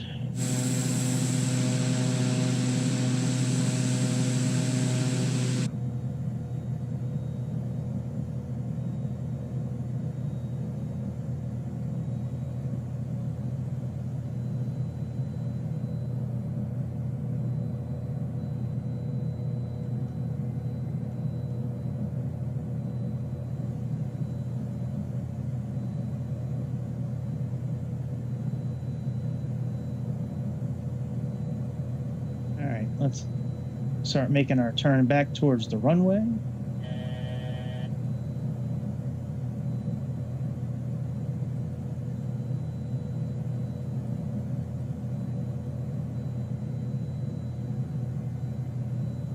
Yeah, there's a lot of penguins in the sky, that's right.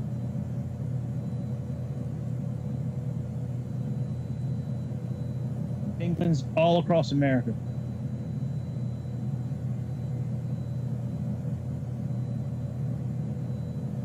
Click that and let's click approach.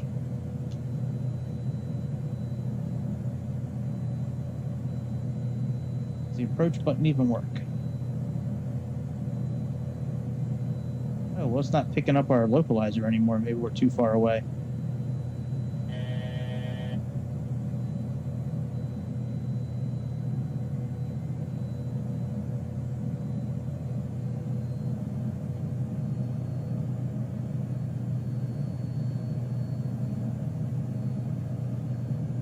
Weird. Why is it not picking up the localizer anymore?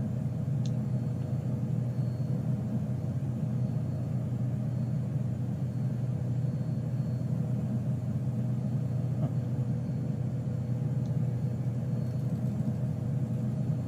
Oops, wrong button.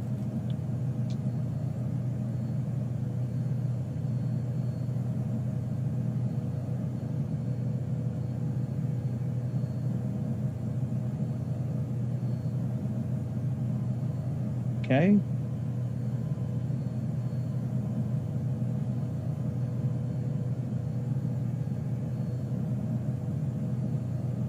It's picking up something now.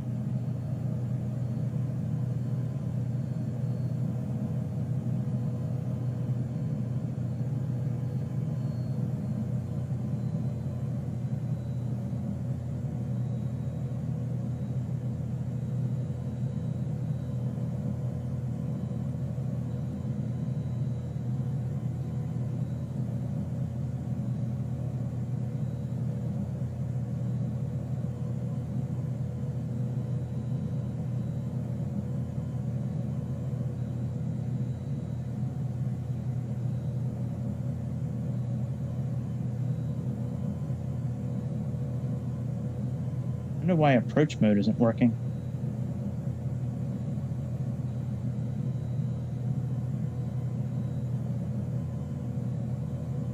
Maybe because it hasn't captured a localizer yet, maybe.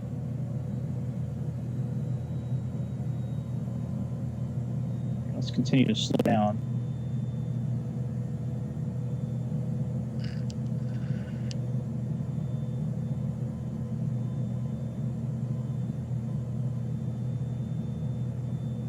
You know, maybe because it hasn't captured the glide scope yet. Maybe that's why. Let's put some flaps down.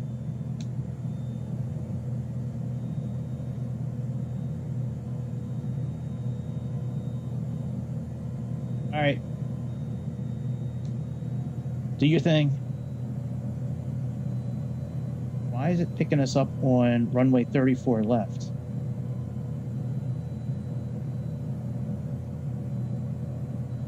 Should be at runway 16 left, not 34 left. Hang on a second. What the fuck happened here?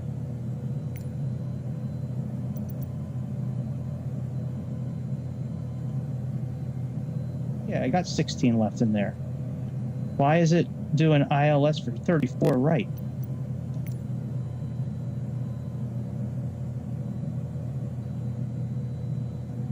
All right, maybe it'll get better as we get closer. I don't know.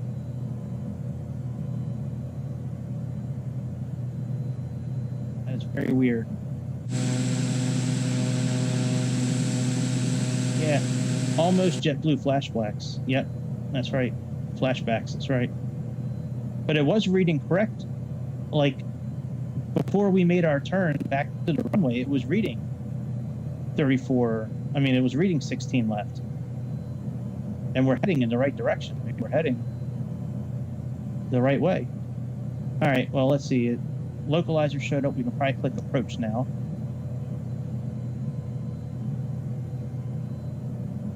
Let's sync up our heading.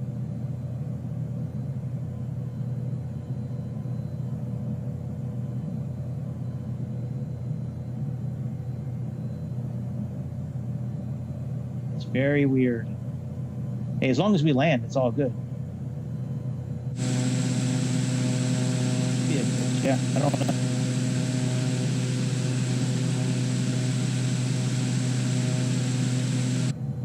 It wouldn't surprise me if it was a glitch. I mean, there's been tons of shit going on with Microsoft lately.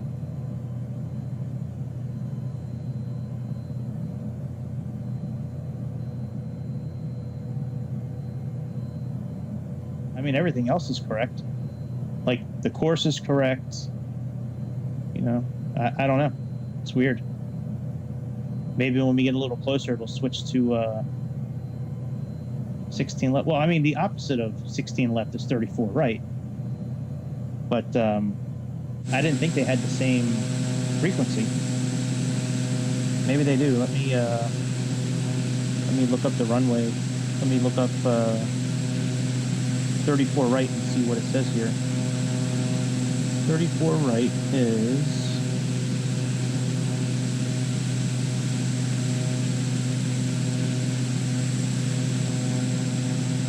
Yeah, it's the same frequency for 34 right, but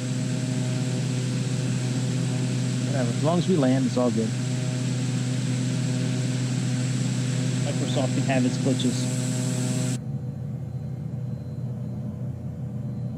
Now, we really shouldn't capture the glide scope until we get to about 4 miles out from the airport, and that will be at we're getting ready to hit Kimki. Leets is the waypoint where we should really kind of capture this at 7,000 feet. So we'll just stay here, and then we'll add our landing gear and our flaps when we get a little closer. Well, we'll add the final flaps.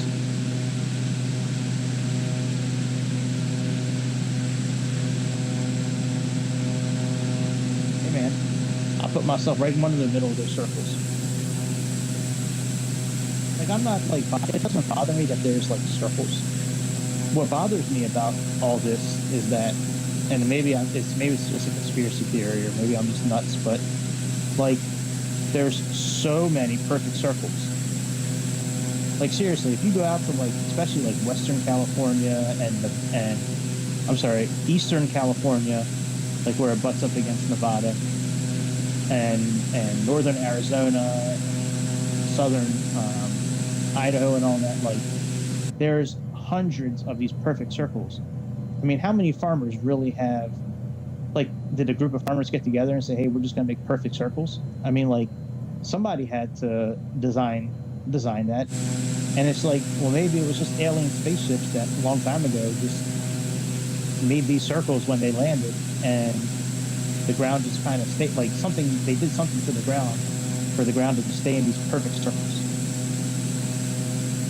It's crazy. It could be a conspiracy. Some Alex Jones type shit. All right, we're pulling up on Leets, so let's add another round of flaps in and put our landing gear down.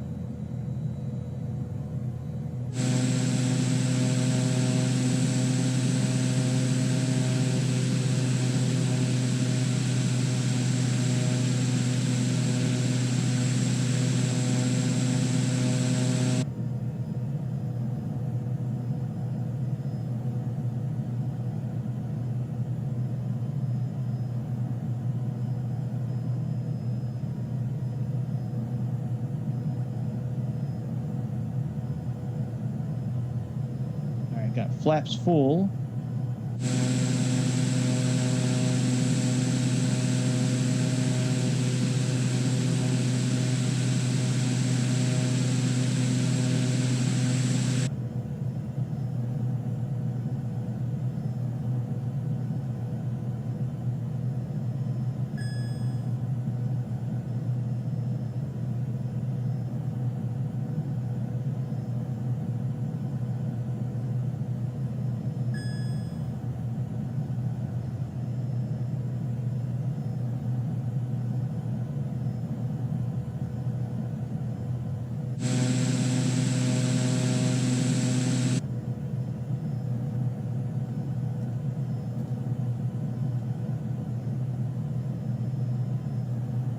Glide scope gonna do anything, or are we really gonna have to swing around and land on 34 right?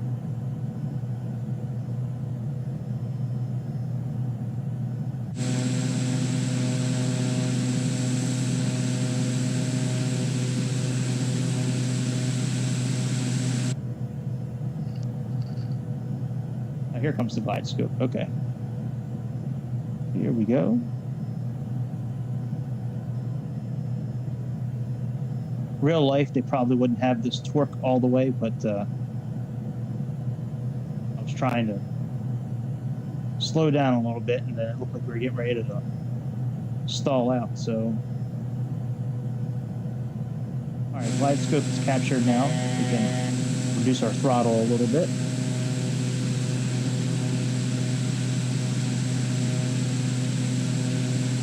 This is a pretty fun plane to fly. I'm gonna look forward to flying this thing again now that I'm kind of used to the buttons. This was my first actual flight with this plane.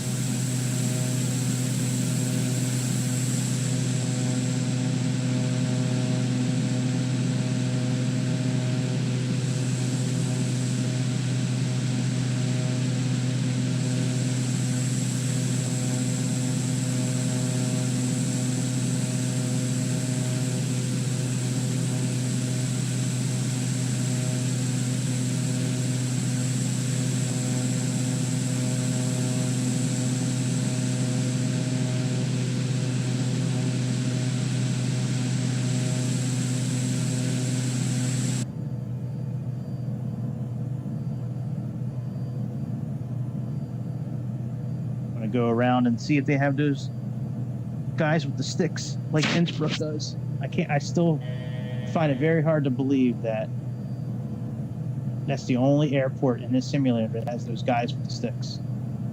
I don't know what those guys are called, otherwise I'd stop calling them the guys with sticks.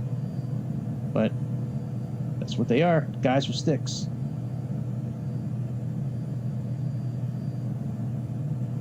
Yeah, no, it's 6,000 feet above sea level.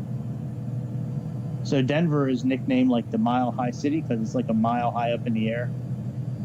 So no, while it doesn't, we're only like 300 and some above ground right now, but above sea level we are, you know, what it says there, 5,600 some feet. I'm gonna let this plane try to land itself, see how it does.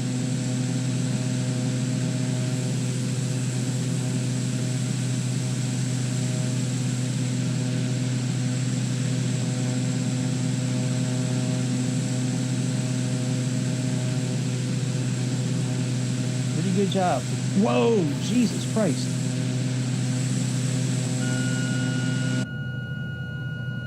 That plane comes in hot as hell. Golly.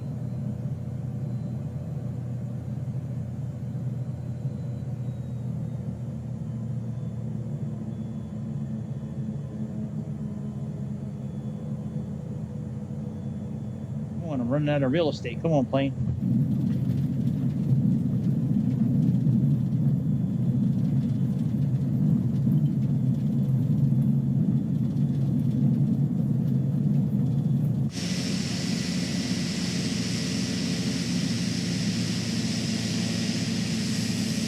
What happened was the autopilot decided to, I guess, I don't know what the hell happened. The autopilot went to land us, and it kind of just threw the plane on the ground. like it was like finished with a toy. Like, we're done with this. We're done with this tool. Let's just throw it on the ground.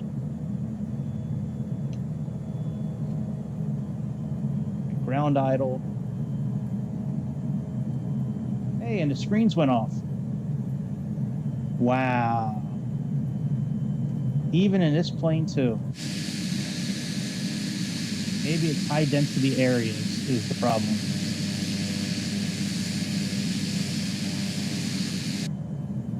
That is nuts. That happens a lot with these. I'm telling you, it's really any Garmin system in any of these planes now since this last update. I mean, it's what the fuck happened to the simulator, man? Like any Garmin 1000 or 3000 system or whatever the hell Garmin systems they have in these planes, for some reason, anytime when we're in populated areas, the screens just go off. No matter what settings. Yeah, it does suck. It wasn't like that up until, I'm telling you, and I sound like a broken record about it, but it was fine until their last update. Once they did their last update, that's when all this stuff started happening.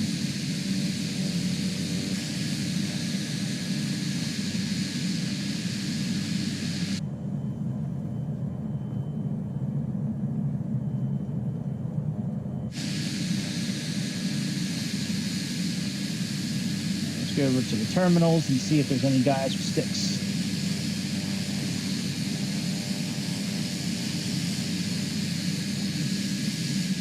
I wouldn't really care about the screens turning off so much if there were other instruments to fly the plane. Like if there's another horizon indicator and another way to, keep the airplane on course. But since there really isn't, and you're solely dependent on these screens, it makes it impossible to fly. Unless you want to fly in areas where there's not a lot of people, which means no big airports, no, really cool big buildings to look at. And part of the fun for me of flying these, doing these flights is to see what it looks like over there in that city or that part of the world. Let's go over here to where the main terminals are and see if there's anybody with sticks. Yeah, this is a really big airport. Well, there's some lore behind this airport. Supposedly there's huge underground government bunkers and shit like that at the airport. So in order to help cover up some of the entryways and some of the construction they did years ago, they built a huge airport over top of it. There's actually a lot of and stars. All right, well, very good. Thanks for the achievement. There's a lot of demonic pictures and statue type things at this airport. So it's there's some definite lore and conspiracy stuff to this airport, which I think is part of the reason why it's so big, is because of, there might be some truth to it. Who knows? All right, yeah, no guys with sticks here. So far, it's only Innsbruck that has it.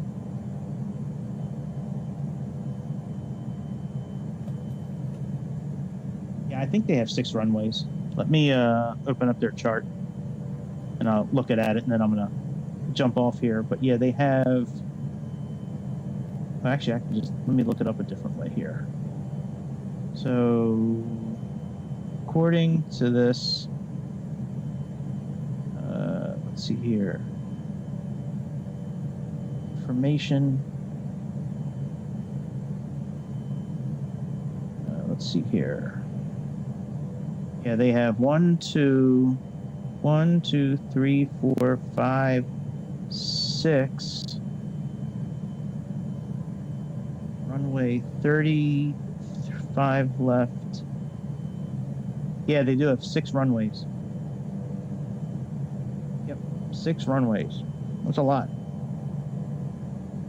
That's a lot. Yeah, man. All right, I am jumping off where we landed. First official flight with this plane is in the books. Some glitches here and there, some screens that turned off again. Other than that, it was a good flight. Other than the autopilot trying to crash our airplane at the very end of the flight. But other than that, we are good. I'll be back tonight with something. I don't know what I'm going to do yet. I might set up the 737 for failures. You know what? I am going to do that tonight. We'll do that tonight. We'll set up the 737 for failures. I'll be back about 9 o'clock East Coast time tonight with failures. Or maybe 8 o'clock. We'll try 8 o'clock tonight. We'll try 8 o'clock East Coast time for failures, and we'll do a nice little trip and see if we can get one of the engines to explode or hydraulics to stop, and we'll try to figure a way to either land a plane or just start fresh another day. So, alrighty, I will see y'all later. Thanks for tuning in.